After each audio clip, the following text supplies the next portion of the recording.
Hi, everybody. I'm Brittany Lewis, a breaking news reporter here at Forbes. Joining me now is retired FBI Special Agent Daniel Brunner. Special Agent, thank you so much for joining me. My pleasure. There is a lot to discuss because news just broke in the disappearance of Nancy Guthrie, the mother of Today's Show host Savannah Guthrie. She disappeared from her home in the Catalina foothills over a week ago.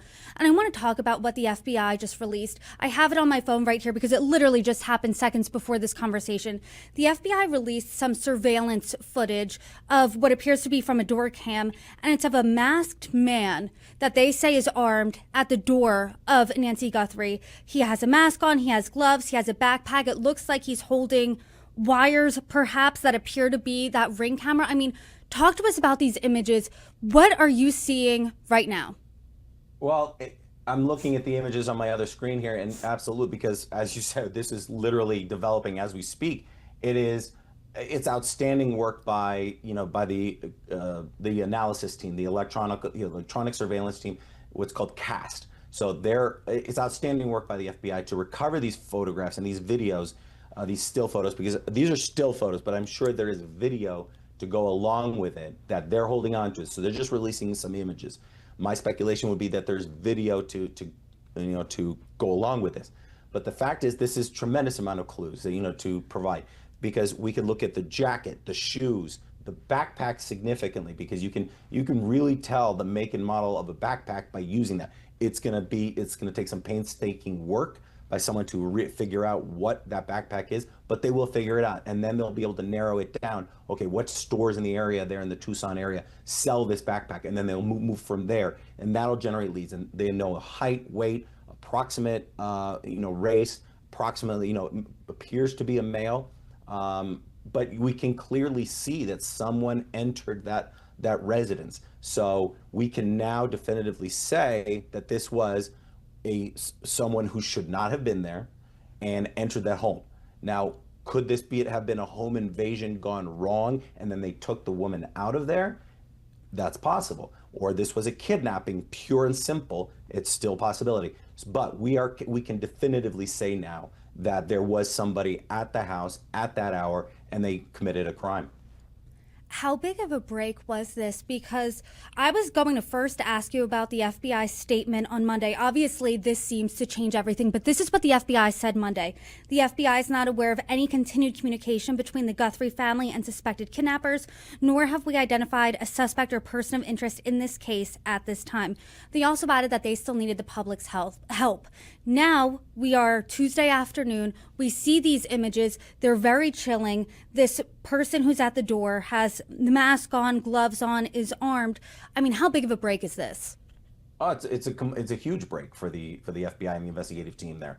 This is going to generate more information. Up until this point, they've had very little. Possibly a white van that may have been seen in the area. Possibly that white van was at the Circle K. There was very little to go on. And from what I understand, there's very little digital evidence to support this also, because they're looking at the cellular towers in the area. They could see what cell phones may have been in the area, but they don't, again, that could be hundreds of cell phones. So to narrow it down as to which one is a suspect a person of interest would be very difficult. Not to mention that these individuals clearly are prepared, individuals are clearly prepared digitally to protect themselves. They're masking their IP address when they're providing communications to TMZ and the local news agencies.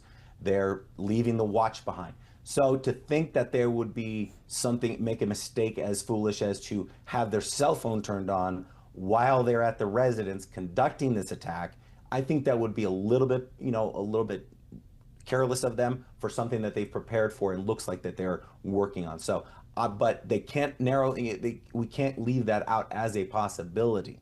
So other than that, whether these communications, those previous emails were from the kidnappers, I have not read the communications, but the little that I've learned about it is that there were communications specific to the inside of the house, specific to certain locations, the location of the watch and other things. There are some suspicious that raise my eyebrows as to certain words that they used, such as USD. Nobody in the United States says USD. They say I want $6 million. But again, it could be someone from another country who's conducting this kidnapping that's in Arizona. To that point, and seeing these photos now, this casts everything in a new light. What do you make of these potential suspect here? Is this a highly trained, highly skilled kidnapper? We're seeing the photos. We're seeing this person, if this is the suspect, clearly prepared based on they're armed, they have masks on, they have gloves on. Then, as you said, we're seeing what was in that purported ransom note. Bitcoin, as you said, there was the USD in there reportedly. I mean, what do you make of the type of criminal this could be?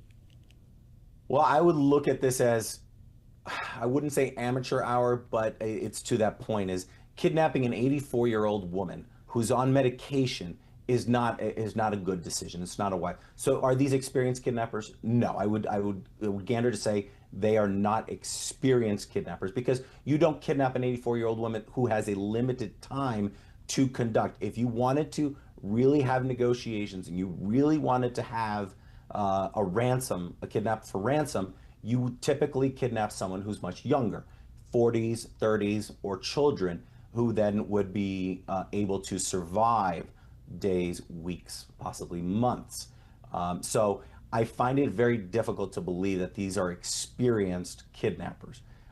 But are they protecting themselves electronically? Yes, they are. But that easily is the things that they're doing can easily be, you can learn on the internet. You can learn it on YouTube and Google search how to protect your IP address. Everybody can have a VPN, it's a virtual private network, to mask your identity. I could be on my computer and pretend to be in England right now. So there are possibilities, and it's not complicated to do that. Just be aware. I think that these individuals, and I've said this before today, I think these individuals are in their 30s. They grew up in the technology world today and learning some of these things, the VPN, protecting, leaving the watch behind, which tracks you. So I think that, and these photographs tend to support that this individual appears to be in their middle ages, 30s, possibly late 30s, or younger. So I think that's what it begins the individual. It creates more leads for the investigative team. If someone sees that backpack or that mask that's very specific, very unique, they could say that sort of looks like my neighbor. Or there's anybody that sees this and says, maybe I don't know if I should, contact law enforcement, contact the tip line at the FBI, let them know, let them work it out. Every single tip is valuable, no matter how minuscule you think it is. Every single tip may be valuable.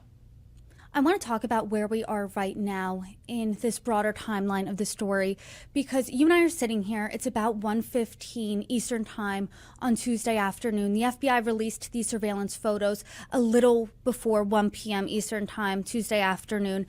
And this comes in the broader timeline of the story. I want to talk about the alleged ransom note sent to a Tucson news station and other news outlets reportedly demanded $6 million in Bitcoin by 5 p.m. local time Monday afternoon in exchange for the release of Nancy Guthrie.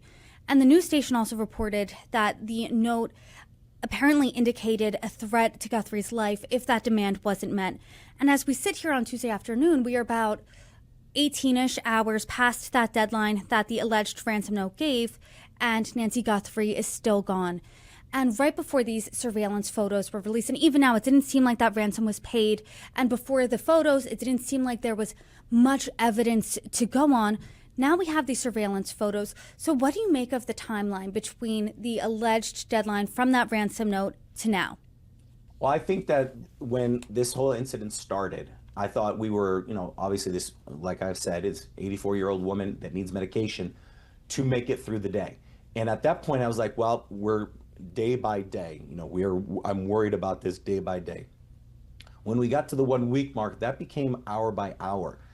Every single hour that passed really concerned me. Now that we are in day 10, I think I'm really concerned about not so much, and I don't want to say, what is on everybody's mind, but can Miss Guthrie survive 10 days without medication? I know for a fact that the investigative teams are scouring local pharmacies, making sure, seeing if anybody has taken out medication for Ms. Guthrie or that type of medication, and they're running those down. They're looking into why did you order this? And see if it's a prescription or if this is just someone who's randomly needing this type of medication. Or did these individuals know that she needed this medication and ordered it in advance? These are all the possibilities. These are all leads that are being run down, I am sure. But at this point, I am concerned that they may have, something unfortunate may have happened to Miss Guthrie, and at this point, that's why we're not hearing communication from the individuals. And at this point, it's difficult to say, but hopefully that they're able to get her back.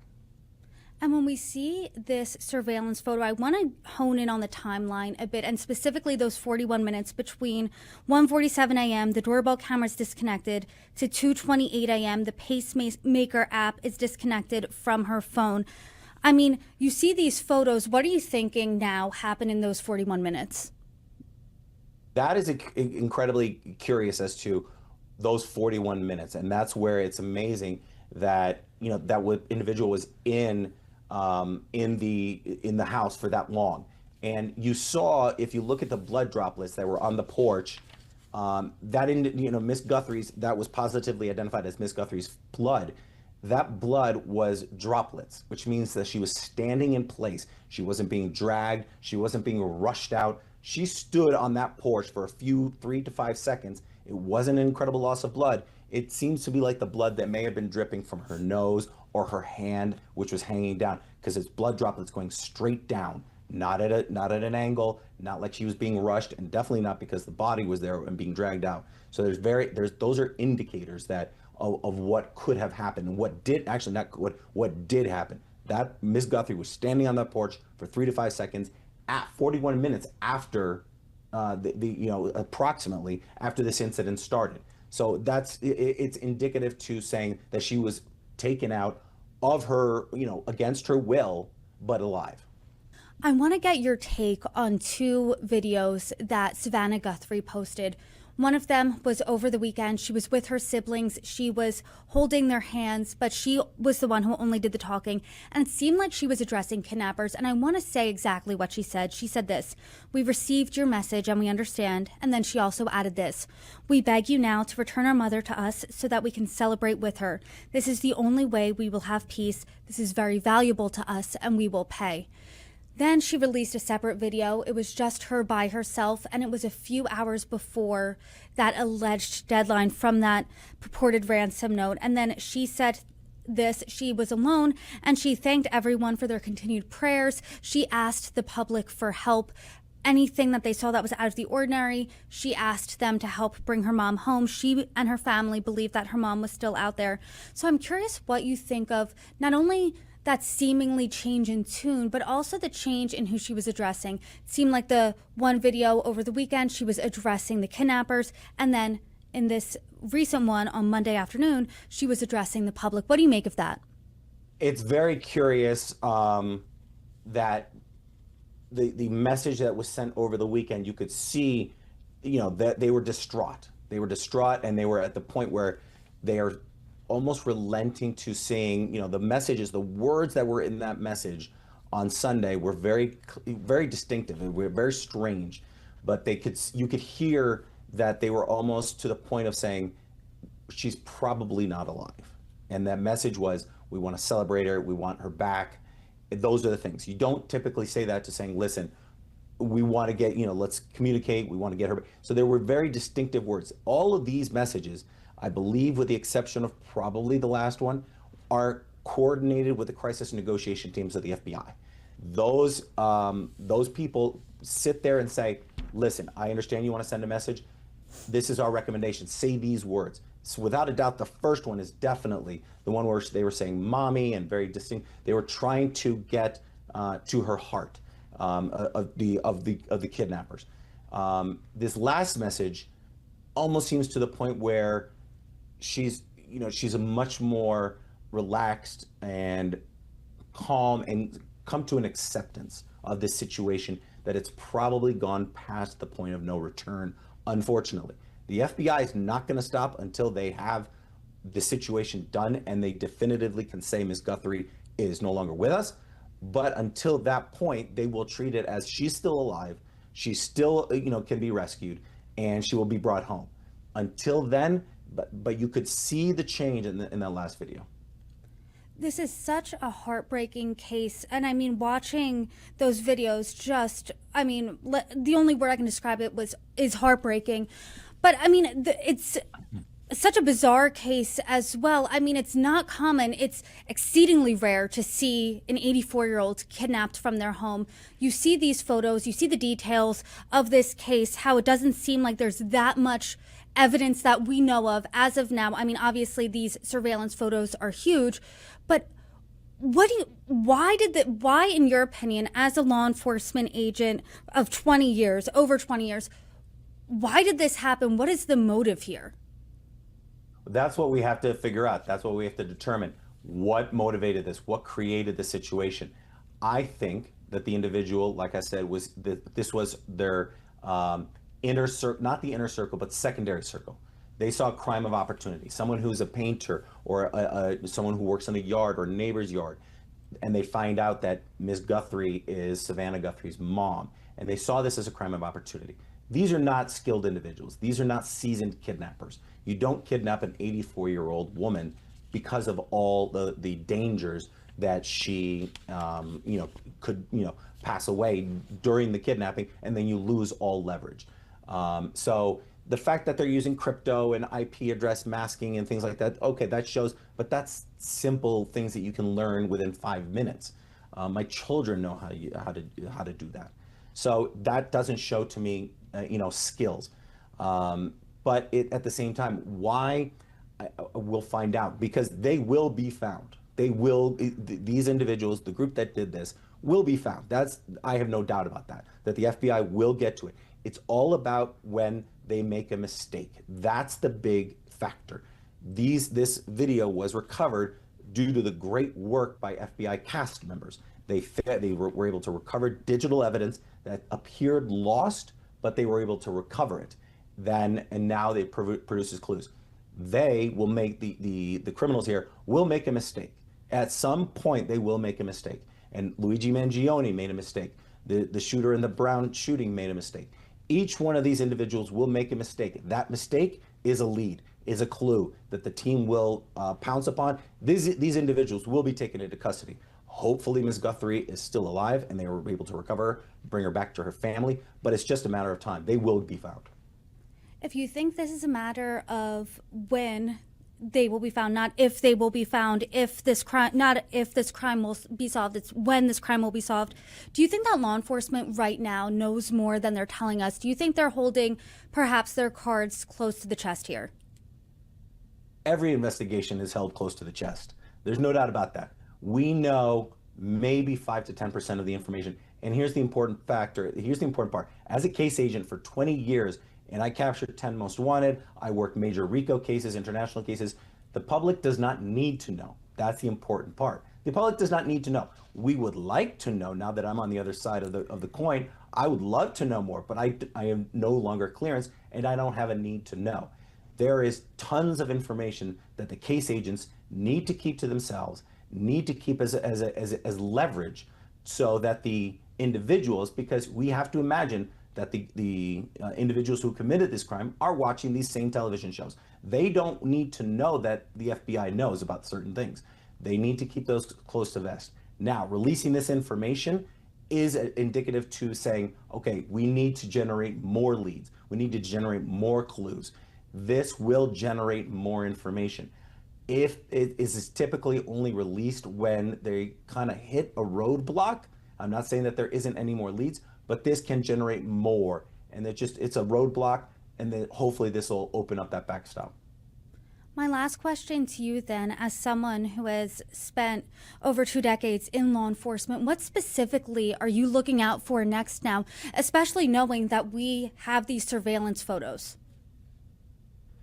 Well, I'm going to look at obviously this case team has had this information for a number of hours, if not a day at this point. So they probably discovered this information, these photographs, this video, probably yesterday. So they already have a head start on breaking down each piece of gear that he has. The shoes, the pants, the jacket, the backpack, the mask. Every single thing is being, to the minuscule detail being looked at. All right, what is a make and model of this jacket? what is the make and model of the backpack. I think the backpack really is striking, and they'll be able to narrow down on that one and figure out, again, each one of these things are a clue. Let's go find the backpack. All right, this individual, these backpacks were sold at this certain store. Is this jacket sold at that same store? Then we can start, okay, who purchased a backpack and a jacket at the same time?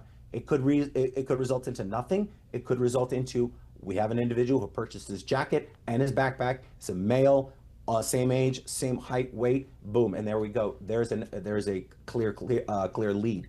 So now the real painstaking finding a needle in a needle stack is getting narrowed down, but the mountains of FBI agents, the analysts, the special operations specialists, the evidence response team, the cast members, all of the people on the ground there in Arizona, including all these new fresh set of eyes that just flown in from around the country, they're all going to tear this up, and they're going to find this individual. It's just a matter of time.